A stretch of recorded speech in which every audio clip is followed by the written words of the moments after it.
Hello everyone, आज हम शब्द के प्रकार पे बात करेंगे। शब्द के प्रकार जो है ये शब्द वर्ग पर जब हम बात कर रहे हैं तो बेसिकली ये हिंदी ग्रामर वाले चैप्टर से ही संबंधित है। इसमें क्या है, शब्द के प्रकार बोलें या पद के भेद बोलें तो उसे हम ना अर्थ के आधार पर उसको विभाजित कर सकते हैं, रचना या व्युत्पत्ति के आधार पर उसको बांट सकते हैं, स्रोत के आधार पर बांट सकते हैं, ध्वनि के आधार पर बांट सकते हैं हम उसको। ठीक है, इसी प्रकार रूप परिवर्तन के आधार पर हम उसको बांट सकते हैं। जैसे कई दृष्टियों से शब्द के प्रकार हम देख सकते हैं। तो अगर स्रोत के आधार पर देखें तो तत्सम, तद्भव, देशज जो शब्द होते हैं वो होते हैं। उसी प्रकार अर्थ के आधार पर पर्याय, विलोम शब्द जो होते हैं या सार्थक निरर्थक रूप में हम इन्हें देख सकते हैं। प्रकार्य के यानी फंक्शन के आधार पर अगर हम इसे देखें तो हम सर्वनाम, संज्ञा आदि वर्गों में इसे बांट सकते हैं। ठीक है, ये सारी चीज़ें हम इस चैप्टर में या इस बुक में डिस्कस नहीं करेंगे। हम सिर्फ डिस्कस करेंगे रचना के आधार पर जो शब्दों के प्रकार होते हैं वो। ठीक है, तो रचना के आधार पर जो शब्दों के या रूप परिवर्तन के आधार पर जो रूप परिवर्तन में विकारी अविकारी वाले जो आ जाते हैं ना वो होते हैं। इसी तरह रचना के आधार पर शब्द के जो प्रकार होते हैं रचना के आधार पर वो जैसे योग होता है, योग रूढ़ होता है, फिर योग होता है, फिर योग रूढ़ होता है, इन पर बात करेंगे। ठीक है, फिर संयुक्त जो शब्द होते हैं उन पर बात करेंगे। तो चलिए स्टार्ट करते हैं। जैसे शब्दों को रचना के आधार पर 3 वर्गों में बांटते हैं। रूढ़ है ना, रूढ़ शब्द क्या होते हैं? रूढ़ शब्द वास्तव में प्रत्यय सहित मूल शब्द है, यानी जो मूल शब्द होते हैं। जैसे जो शब्द किसी अन्य शब्द के योग से नहीं बनता है ना उसे रूढ़ कहते हैं। जैसे कमल हो गया, मोक्ष हो गया। वहीं पे यौगिक शब्द वो होते हैं जो 2 या 2 से अधिक शब्दों के शब्दांश के मिलकर बनता है। जैसे रेल एक रूढ़ शब्द है और गाड़ी एक रूढ़ शब्द है, लेकिन रेलगाड़ी जब दोनों आपस में मिल गए रेलगाड़ी बन गया तो ये यौगिक शब्द कहलाएगा। और योग और रूढ़ से बनने वाले योग रूढ़ शब्द होते हैं जो 2 या 2 से अधिक शब्दों से मिलकर बनते हैं और जो साधारण अर्थ होता है ना वो ना देकर कोई विशेष अर्थ देते हैं। जैसे नीलकंठ हो गया या घनश्याम हो गया। तो नीलकंठ का मतलब क्या है? नीलकंठ मतलब शिव, घनश्याम मतलब कृष्ण जी। तो योग रूढ़ होते हैं कोई अन्य अर्थ की ओर संकेत करते हैं और योग रूढ़ कहते हैं। ठीक है, इसी तरह हम संयुक्त शब्दों के बारे में भी पढ़ेंगे। ठीक है, जैसे संयुक्त शब्द होते हैं संस्कृत भाषा में भी सरलीकरण और उद्देश्य से मूल क्रिया के स्थान पर संज्ञा प्लस कर की रचना प्रचलित हो गई। हिंदी भाषा में विरासत के तौर पर चली आ रही है। संयुक्त रूप से इस जो संयुक्त शब्द की प्रक्रिया समास में अलग से अलग कर देखो। संयुक्त जैसे घनश्याम होता है तो घनश्याम जो है वो बहुव्रीहि समास भी है, कर्मधारय समास भी है। ठीक है, तो लेकिन क्या है कि वो ना उससे अलग होता है, मतलब हम उसको अलग पर्सपेक्टिव से पढ़ते हैं, इसको अलग पर्सपेक्टिव से पढ़ते हैं। ठीक है, तो अभी हम समास के बारे में भी पढ़ेंगे। हिंदी में अंग्रेजी मूल की क्रिया के स्थान पर करना होना से सैकड़ों शब्द बनते हैं। जैसे हेल्प हो गया, हेल्प मतलब मदद करना, सहायता करना। हम क्या है यहाँ पे हिंदी ग्रामर का जो हमने पहले चैप्टर्स पढ़े थे जो हम स्कूल टाइम में पढ़ते हैं उससे थोड़ा अलग यहाँ पे कॉन्सेप्ट लेके चलते हैं। यहाँ पे चीज़ों को थोड़ा और विस्तार से और डीप में जाके पढ़ते हैं। तो संयुक्त शब्द के बारे में ही अब हम धीरे धीरे पूरा पढ़ेंगे, तो ध्यान दीजिए। और समास जो होते हैं वो जो इसी तरह जो संयुक्त शब्दों से ही बने हुए होते हैं, तो संयुक्त शब्द के ही रूप में समास को भी देखते हुए आप चलेंगे। ठीक है, अब इसी तरह संयुक्त शब्द में जैसे हेल्प होता है। ठीक है, इंग्लिश में हेल्प होता है और इसका हिंदी ट्रांसलेशन किया जाए तो सहायता करना होता है। ट्राई का मतलब कोशिश करना होता है, रेन का मतलब बारिश होना होता है, क्लोज का मतलब बंद होना है, स्टार्ट का मतलब शुरू करना होता है। लेकिन क्या है कि अभी आप पढ़ेंगे कि ये जो वाक्य रचना की दृष्टि इन शब्दों के प्रयोग में कठिनाई आती है। अब इसका ना कंपैरिजन के साथ ही आपको पढ़ाया जा रहा है। अब कैसे कठिनाइयाँ आती है वो वेल एक्सप्लेन कर दिया गया है कि जैसे अंग्रेजी में आई हेल्प्ड राम, मैंने राम की मदद सहायता की, ऐसा हम हिंदी में बोलते हैं। तो कर्ता क्रिया कर्म का संयोजन है, आई हेल्प्ड राम, है ना। आई मतलब कर्ता, हेल्प मतलब क्रिया, और तो मैंने वो बन गया। ठीक है, हिंदी में ये जो है वो ट्रांसलेट नहीं हो पा रहा अगर शाब्दिक दृष्टि से किया जाए तो। यही वाक्य हिंदी में भिन्न रचना प्रदर्शित करता है। जैसे मैंने राम की सहायता की, तो मैंने जो हो गया कर्ता हो गया, और सहायता की कर्म हो गया, और क्रिया का यहाँ पर क्या शो करें, जैसे राम की तो क्रिया शो नहीं कर सकते, है ना। तो यहाँ पे ये क्या करते हैं, ये जो है कठिनाइयाँ हमें देखने को मिलती है। अंग्रेजी में प्राप्तकर्ता के जो प्राप्तिकर्ता का संदर्भ केवल रूपांतरण में ही दिखाई देता है, यानी कि इसके रूप को अंतरण कर, जैसे पहले मैंने बोला आई हेल्प राम, अब मैं बोलूँ I give help to Ram, यानी मैंने इसका रूपांतरण कर दिया। रूपांतरण करने के बाद जाके मुझे क्या बोलते हैं, एक्चुअल में इसका जो प्राप्ति करता है वो राम है ना, वो राम जो है प्राप्ति करता है, तो वो देखने को मिलता है। तो ये चीज़ें ना डिफरेंस होते हैं हिंदी इंग्लिश ट्रांसलेशन वगैरह में, ये सब डिफ़िकल्टीज हमें देखने को मिलती है, वो चीज़ यहाँ पे बता दिया गया है। और उसके बाद संयोजन की दृष्टि से जो है ये दिक्कतें आती हैं, वो चीज़ में संयुक्त शब्दों की परिभाषा देते हुए इन्होंने बता दिया, और कुछ नहीं है। आगे बढ़ते हैं।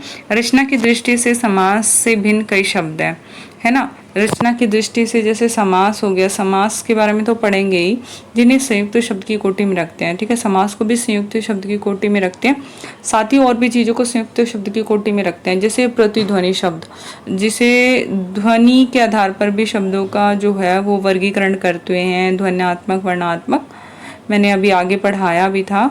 लेकिन यहाँ पे जो इस बुक में दे रखा है वो कंसेप्ट बेस में, अगर आप प्रतिध्वनि शब्द की बात करें तो संयुक्त शब्दों की कोटि में इसको भी रखा जाता है। उसमें क्या होता है कि जैसे जिनका क्या होता है कि मूल शब्द प्रतिध्वनि रूप से जुड़ा होता है और जो अपनी में निरार्थक होता है। जैसे चाय है, उसका एक पर्टिकुलर मीनिंग है, और चाय वाय जो वाय है ना, उसका एक्चुअल में कोई मतलब नहीं है, वो निरर्थक है, उसका कोई अर्थ नहीं निकल रहा, लेकिन वो उसके साथ साउंड क्रिएट करे, चाय वाय, प्यार व्यार, या दे दाकर, और मार मूर कर। तो ये क्या होते हैं, ये जो शब्द मतलब इनसे जुड़ते हैं उनका कोई अर्थ नहीं होता। उलट पुलट कर, अड़ोस पड़ोस आदि शब्दों में शब्द का प्रतिबिंबित रूप तो है, लेकिन थोड़ी ध्वनि परिवर्तन के साथ। ठीक है, यानी कि इसमें क्या है, शब्दों के जो ये अड़ोस पड़ोस शब्द का प्रतिबिंबित रूप तो है, यानी कि इसी का, लेकिन थोड़ा ध्वनि परिवर्तन के साथ इसमें मतलब थोड़ा सा उलट पुलट दिया गया है, बाकी इसका निरर्थक अलग से कोई अर्थ नहीं है। तो ये प्रतिध्वन्यात्मक शब्द को वर्ड्स कहे जाते हैं इन्हें। ठीक है, ये संयुक्त शब्दों में ही आते हैं। इसी तरह अनुकरणात्मक शब्द होते हैं जो रूट शब्द भी हो सकते हैं, जैसे धम्म से गिरना। तो अनुकरणात्मक यानी कि ध्वन्यात्मक के जैसे ही है, ये भी धम्म से गिरना, तो इसमें साउंड आ रहे हैं ना, धम्म से गिरना। लकड़ी का खट से गिरना। अधिकतर अनुकरणात्मक शब्द द्वितीय होते हैं, पुनरुक्त होते हैं, जहाँ मूल रूप को दोहराने से नए शब्द बनते हैं, जैसे बकरी का मिमे से मिमियाना, और मेंढक का टर से टरटराना, खन की आवाज़ से खनखनाना। तो ये सब अनुकरणात्मक शब्द में हमें देखने को मिलते हैं। और संयुक्त शब्दों का तीसरा रूप पुनरुक्त। पुनरुक्त शब्द वो होते हैं जो बार बार दोहराते, जैसे धीरे धीरे, बैठे बैठे, घर घर। तो आदि शब्द हिंदी और आधुनिक भारतीय भाषाओं की विशेषता है। ठीक है, इन्हें पुनरुक्त शब्द कहते हैं, भी संयुक्त शब्दों की कोटि में आते हैं समास की तरह। ठीक है, इसका संबंध कुछ हद तक वचन से है। ठीक है, जैसे यह बात घर घर पहुंच गई, सभी घरों में पहुंच गई, मतलब इसका ना, तो वो सब है और कुछ नहीं है। बस आप ये क्या बोलते हैं, संयुक्त शब्दों का जब परिभाषा लिखेंगे तो प्रतिध्वन्यात्मक इको वर्ड्स, अनुकरणात्मक शब्द और पुनरुक्त शब्द है ना, इनको भी परिभाषित कर दें। अब उसके बाद समास, बेसिकली समास पर आते हैं जो संयुक्त शब्दों में गिने जाते हैं। समास शब्दों में दो स्वतंत्र शब्दों का योग होता है। दो स्वतंत्र शब्द होते हैं, इंडिपेंडेंट शब्द होते हैं, उनका क्या होता है, योग होता है।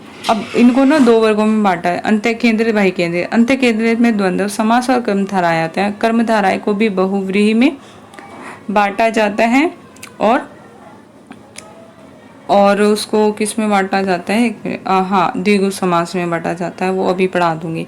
और बहु केंद्रित जो होते हैं उन्हें तत्पुरुष और अव्ययी भाव समास में बांटा जाता है। तत्पुरुष में बेसिकली क्या होता है, कारक के जो प्रसर्ग होते हैं वो छुपे हुए होते हैं, है ना। वो हमें निकालना होता है, उससे तत्पुरुष के शब्द हमें पता चल जाते हैं। अव्ययीभाव समास वो होते हैं जिसमें क्या होता है कि वो किसी भी स्थिति में ना उनके शब्द नहीं बदलते। अव्ययीभाव समास वही होते हैं। अभी एग्जाम्पल से समझा दूंगी। अंत केंद्रित में द्वंद्व समास वो होते हैं जैसे माता पिता, ठीक है, तो उसमें क्या है, माता पिता में माता और पिता और या शब्द का से मतलब उनके क्या होता है, उसके संबंधों का पता चलता है। यानी समास में दो शब्दों के बीच में और या का संबंध होता है। जैसे ऋषि मुनि, ऋषियों और मुनियों का देश है भारत, तो ऋषि और मुनि। जैसे चाय कॉफी, चाय या कॉफी, ठीक है, तो ये द्वंद्व समास होते हैं। इसी तरह कर्मधारय समास जो होते हैं उसमें क्या होता है, विशेषण होता है प्लस संज्ञा की रचना से कर्मधारय समास बनता है। जैसे परमात्मा, तो परम आत्मा, परम मतलब एक विशेषण हो गया सबसे ऊंचा, और आत्मा क्या है, संज्ञा है, तो विशेषण और संज्ञा मिलकर कर्मधारय समास बनाते हैं परमात्मा, ठीक है। तो इसी तरह ऋषिवर, ऋषि जमा वर, वर मतलब दूल्हा, ऋषिवर मिलके ऋषि और जो है वो विशेषण है और वर जो है संज्ञा शब्द है, तो मिलके क्या बन गए, कर्मधारय समास ने बना दिया ऋषिवर शब्द। इसी तरह कर्मधारय को दो भागों में बांटा गया। द्विगु, द्विगु जो होते हैं संख्यात्मक विशेषण होते हैं और संज्ञा की रचना से बना होता है। जैसे त्रिभुज, भुज जो है संज्ञा है, त्रि मतलब तीन, ठीक है, तो त्रिभुज तीन भुजाओं वाला। पंचशील, ठीक है, तो पंचशील पंच यानी पांच, तो इसी तरह ये द्विगु समास में आता है। इसी तरह बहुव्रीहि समास होता है, कर्मधारय द्विगु समास दोनों से मिलके ही बना होता है, उन्हीं से उत्पन्न होता है। लेकिन क्या होता है, इसको जब हम पढ़ते हैं तो ये किसी और की ही तरफ इशारा करता है, जैसे नीलकंठ, ठीक है, तो नीलकंठ जो है वो कर्मधारय समास है, क्योंकि बहुव्रीहि उसी का अंग है, तो नीलकंठ जो है शिव की ओर इशारा कर रहा है, इसीलिए क्या है कि नीलकंठ को हम बहुव्रीहि समास मानेंगे। त्रिलोचन, तीन नैनों का जो है वो कौन है, शिव है ना, तो उनको उनकी ओर इशारा कर रहे हैं, इसीलिए क्या है, बहुव्रीहि समास होता है। इसी की तरह बहुकेंद्रित समास में हमने तत्पुरुष की बात की थी, तो तत्पुरुष में मंदांध यानी मद से अंध है ना, और नशे में अंध जो है, नशे में बिल्कुल अंधा, उसका मदान मतलब बहुत नशीला, नशे में है, तो वो शब्द क्या है, तत्पुरुष समास में आते हैं। गृह प्रवेश यानी गृह में प्रवेश, तो में जो है प्रसर्ग है, तो उनका लोप होता है इसमें, बेसिकली छुपे हुए होते हैं ये, तो इसीलिए इन्हें तत्पुरुष समास कहा जाता है। अव्ययीभाव समास वही होते हैं क्रिया विशेषण पदबंध, जैसे यथा, आवश्यक, आवश्यकता, आवश्यकता, यानी यथा जो शब्द है ना, ये किसी भी स्थिति में बदलेगा नहीं, तो ऐसे शब्द जो किसी भी स्थिति में नहीं बदलते हैं वो अव्ययीभाव समास होते हैं, ठीक है।